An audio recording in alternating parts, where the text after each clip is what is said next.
신성한 존재들이 조화롭게 거하는 천국의 천계에는 루시퍼라는 존경받는 천사가 있었습니다. 천개의 별과 같은 광채로 얼굴을 가린 그는 아름다움과 지혜의 귀감이 되었죠. 그의 목소리는 하늘의 선율과 공명했으며 지혜는 다른 사람들을 선의 길로 인도했습니다. 그의 존재는 모든 사람들로부터 존경과 경외심을 불러일으켰습니다. 루시퍼는 높은 지위와 영광을 누리고 있었는데요. 그는 가장 높은 지위의 천사 중 하나였기 때문이었죠. 그러나 숨겨진 교만의 씨앗이 루시퍼의 마음에 뿌리를 내렸습니다. 천사들 사이에서도 돋보이는 그의 탁월함은 자신을 점점 오만하게 만들었죠. 그의 오만은 자신도 하나님과 동등하거나 능가하는 것으로 여겨져야 한다고 믿게 만들었는데요. 결국 루시퍼는 반란을 일으켰습니다. 그는 군대를 모으고 자신과 뜻을 같이 하는 천사들과 창조주의 권위에 도전하고자 했는데요. 루시퍼는 하늘의 질서가 자신을 정점에 두고 재정비되어야 한다고 주장했습니다. 루시퍼의 반란은 천사들에게 유독한 안개처럼 퍼져나갔는데요. 그의 카리스마와 혁명에 대한 약속에 이끌려 수많은 천사들이 신성한 질서에 반항했습니다. 결국 전지전능한 하나님은 루시퍼의 반역을 목격했죠. 그는 슬픈 마음으로 루시퍼와 그의 추종자들에게 신성한 힘으로 심판을 내렸습니다. 반란은 순식간에 제압되었고 반역한 루시퍼와 천사들은 하늘의 광채를 빼앗기고 기괴한 모습으로 변해 천국에서 쫓겨났습니다. 천상에서 추방된 루시퍼는 자신이 영원한 어둠과 고통의 영역에 있다는 것을 알게 되었는데요. 결국 타락한 천사 루시퍼는 악의 화신인 사탄이 되었습니다.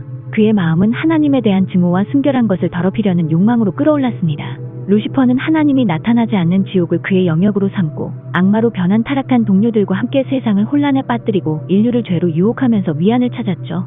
여러 시대에 걸쳐 사탄은 인간에게 불화를 일으키게 하고 죄를 짓게 하여 타락시켰습니다. 그러나 사탄은 불굴의 힘에 직면했는데요. 하나님이 인류를 구원하기 위해 그분의 아들 예수 그리스도를 세상에 보냈기 때문이죠. 사탄은 죽음과 부활을 통해 죄의 사슬을 끊으려는 예수님과 부딪히게 되었습니다. 기독교에서 루시퍼는 하나님의 권위에 반역한 타락한 천사로 이해됩니다. 그는 하나님에게 대적하고 인류를 속이고 유혹하려는 사악한 존재로 묘사되는데요.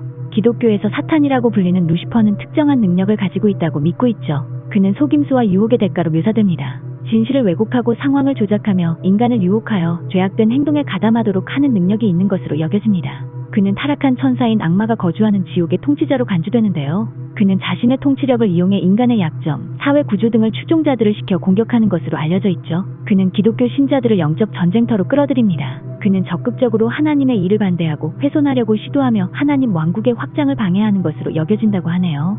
전반적으로 기독교에서 사탄에게 부여된 힘은 궁극적으로 하나님의 힘에 제한되고 종속된 것으로 간주됩니다.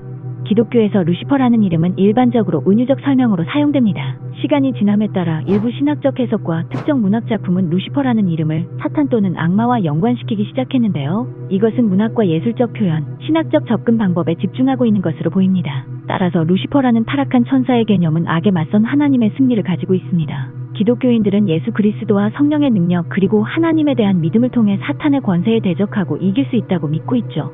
타락한 천사 루시퍼 이야기는 비종교인들에게 소설, 만화, 영화 등 다양한 장르와 형식으로 표현되어 삶을 더욱 풍성하게 해주는 역할을 하고 기독교인들에게는 교만의 위험과 하나님에 대한 반역의 결과를 깊이 상기시켜줍니다. 그것은 선과 악 사이의 영원한 투쟁과 그리스도에 대한 믿음을 통해 인류가 어둠의 유혹을 극복하고 신성한 빛의 길을 걸을 수 있다는 확신을 주고 있습니다.